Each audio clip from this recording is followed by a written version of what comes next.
Okay. And share my screen.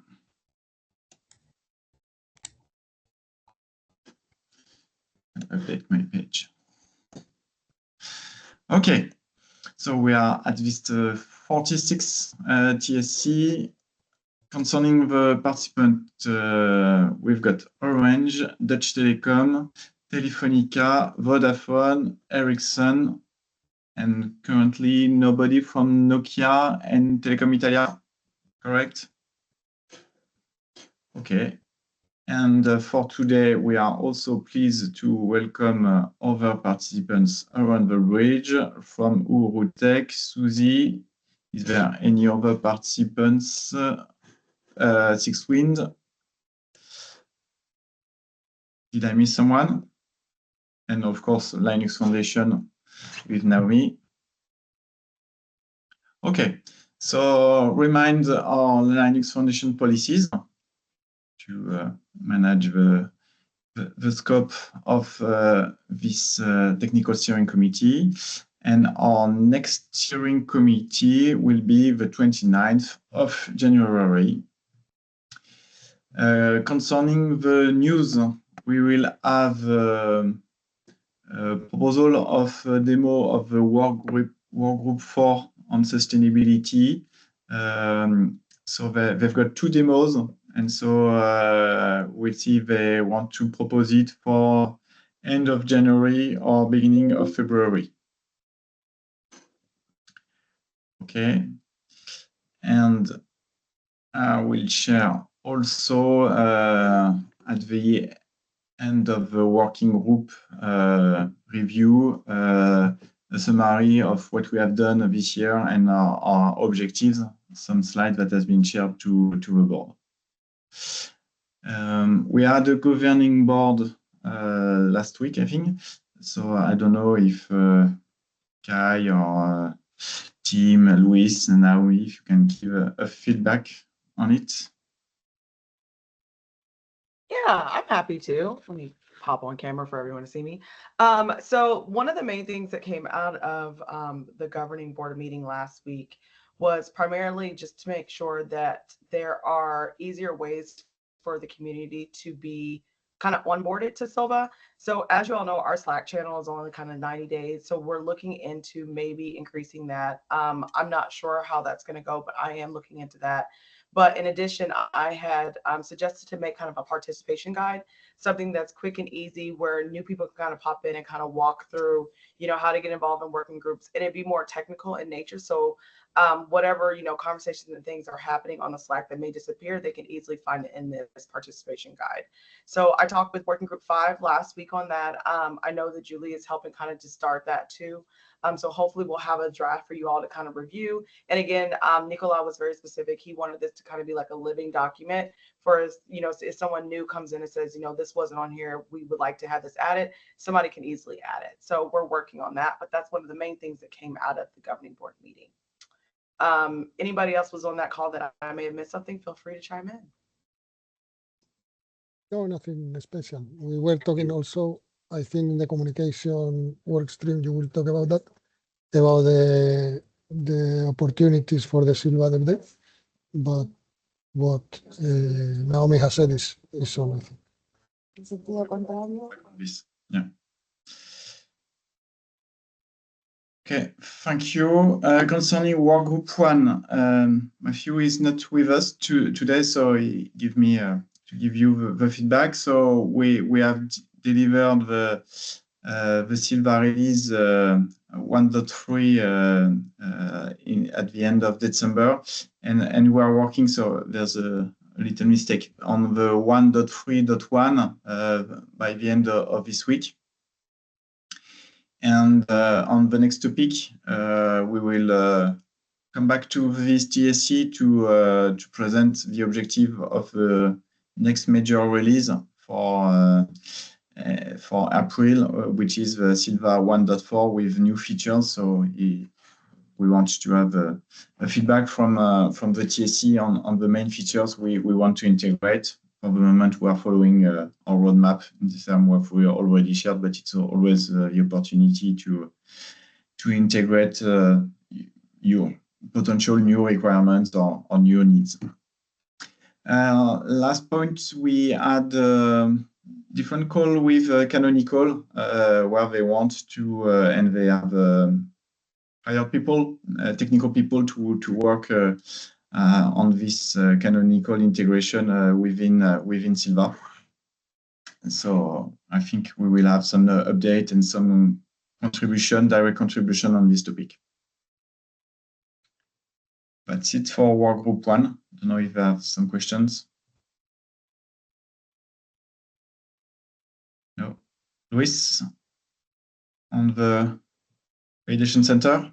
Yes, on work group 2, well, regarding the backlog, there are no updates. We have 2 workloads we are working on, and we have 2 new ones. So actually, they're going to be added tomorrow to the backlog. So, but more or less it's the same information we had just before Christmas. We are still working, well, nearly finished, the version upgrade, so the platform Kubernetes version upgrade with no service impact, just confirming this as one of the things that should be supported by any workload. We are using the 6Wind as the reference workload, the first one to do this. We are completing this. We will have it in the next 2 weeks, I think. And we have already completed, well, the Open Container OCI team already completed the tool for verification of image compatibility. And this is something that we can use in validation to confirm that the platform is properly configured for the requirements of a workload. So this is something we can benefit from, and it's already available. It's going to be showed tomorrow in the validation team periodic meeting. So this is what we have done in the last month. And next things that we are going to do is completed the validation for these 2 that are in progress. We expect to have them in the next 2 or 3 weeks, and also tackle the two new ones, and completing the validation of this version upgrade functionality. So basically, it's confirming that the workloads support the version upgrade, so the rolling upgrade with no issues. And nothing else, nothing special to share, and no decisions requested today. Question on my side concerning these important features, migration without service impact. So is it planned to have the procedure you used to avoid any impact on the network functions? Yes, what we want to do is when we validate any workload, what we do is that we confirm that they can be deployed, they are functionally okay, working, and that they are making use of the capabilities of the platform. We want to add also that once they are deployed, they can support a version upgrade with no service impact. So we want to incorporate this as one of the elements to be tested as part of the validation cycle. This means that basically the workload needs to support a rolling upgrade. So this is more cloud native. Okay. Thank you. Any question or additional comments on the work group 2? Okay. Concerning security work group, Mihai has not updated the chapter. I don't know if on your side, François-Régis, you have some update to share to the group. We didn't have a meeting since January, so okay. Okay, so we'll see for next TSC. Concerning sustainability, we had this discussion about the demos for the coming TSC, and we want also to raise how we can enhance the level of contribution of this work group outside Orange. And we have discussion with Wamin, Red Hat, and but also Telecom Italia to have concrete contribution on this work group. if there are no questions, I can progress. Concerning the work group 5, and I think we will discuss here, Luis, about the Sylva Dev Day. We are coming back about, yeah. I'm happy to give it if no one else is online. Okay, so as you all know, we plan on, oh, I'm sorry, let me turn my camera on. We plan on having quite a few events next year. One of the ones that was announced last time was potential Dev Day co-located with QCon. We're still working on that, so we're not 100% agreed on that one as of yet, but we're still working on that. But again, we are doing the 2 Sylva mini summits. We're looking for a full day in Europe, coupled with Open Source Summit in Amsterdam, and then we're also doing a half day in Denver with Open Source Summit. One of the things that also came out of the governing board meeting, now that I'm thinking of it, was a suggestion to kind of get an idea on who plans on going to what. Because as you all know, we kind of need community members to be able to present things. So I created a form, and let me grab this form. Forgive me, I should have been more prepared with this already at hand, so I apologize for that. But I created this form, and we're going to kind of share it out with the larger community as well, but wanted to start with some of the main TSC members, just for you all to kind of walk through it and tell us kind of, if you plan on going to KubeCon, would you be willing to present at a Sylva Dev Day? If you plan on going to Open Source Summit, that kind of thing. So if you all could do that, that would be super helpful. That'll just give us an idea of who's going to be where and who's willing to present things. But outside of that, we talked already about the participation guide. We're working on that. And other than that, I think that's it for me. Okay, thank you. You're welcome. Any question to Naomi?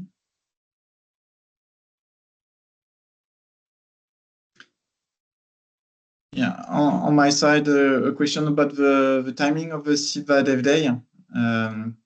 So is it, will it be on Monday or Tuesday? So that is currently what we're discussing.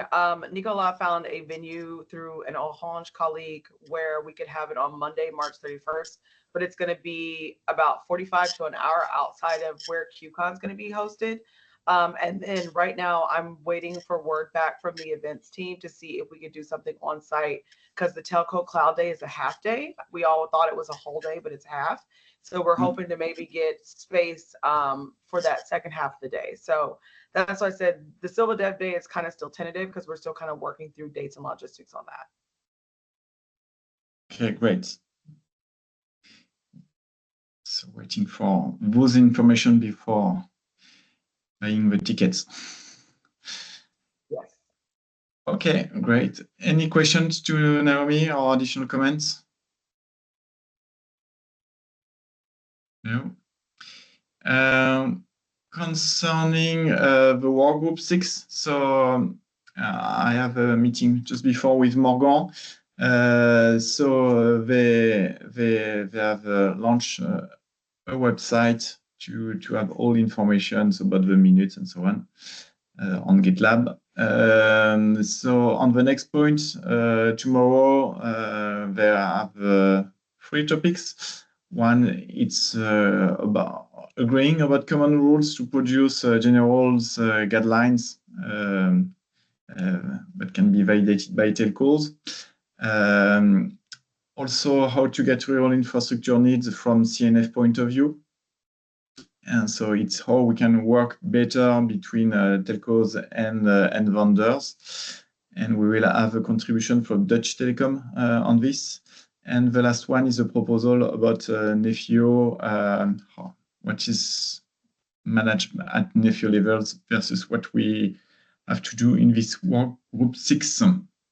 So it's a teaser for tomorrow. Unfortunately, you have to choose between work group 2 and work group 6.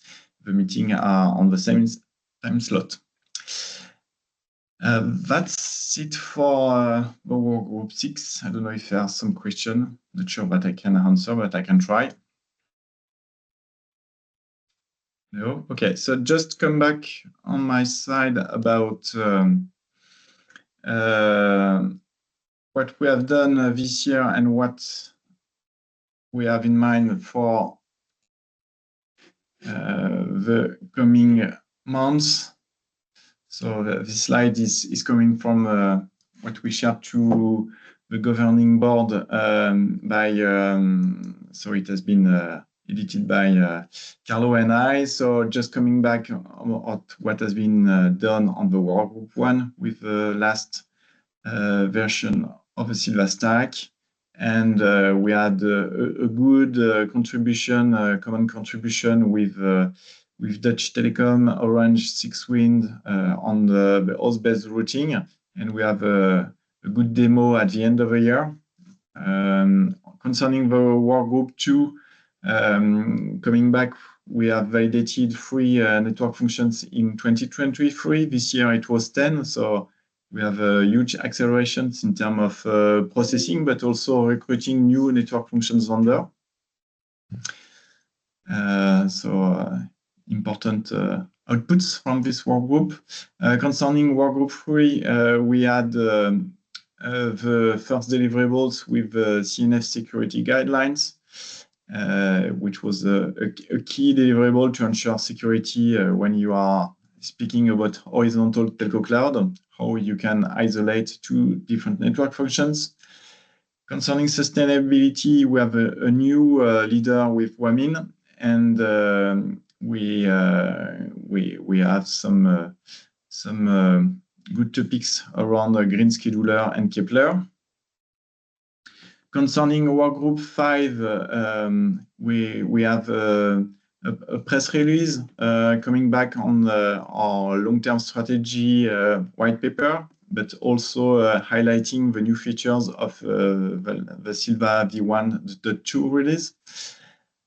And concerning workgroup 6, it was the launch of this workgroup, and already some meeting has been done with a good level of sharing, and it's also the opportunity to have a new operator interested in this project with Swisscom. So now what is in front of us for this semester? As we shared during the workgroup 1 section, we want to deliver the v1.4. One of the key features will to have a deeper integration of the GitOps, especially on the workload cluster, and the integration of the Open RAN requirements.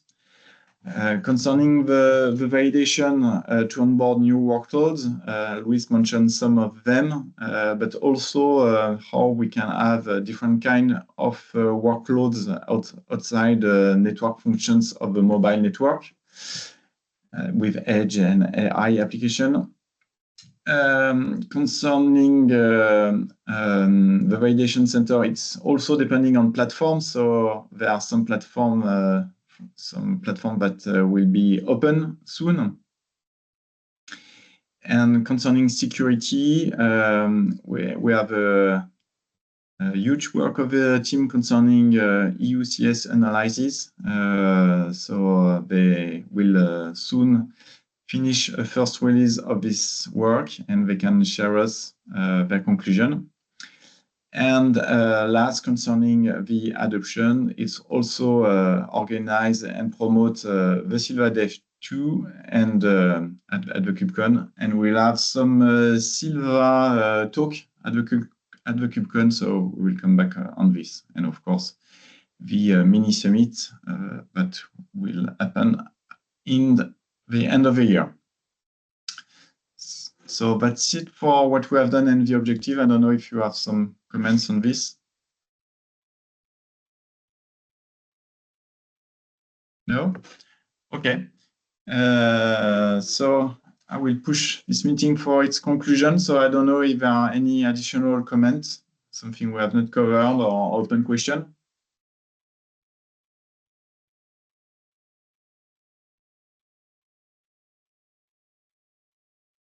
No? Okay. So thanks all, and see you in 2 weeks. And Luis, have a good meeting on the workgroup 2 tomorrow. Okay, thank you. Have a nice day. Thank you. Bye. Bye. Bye, everyone. Bye. Bye. Thank you. Thank you. Bye.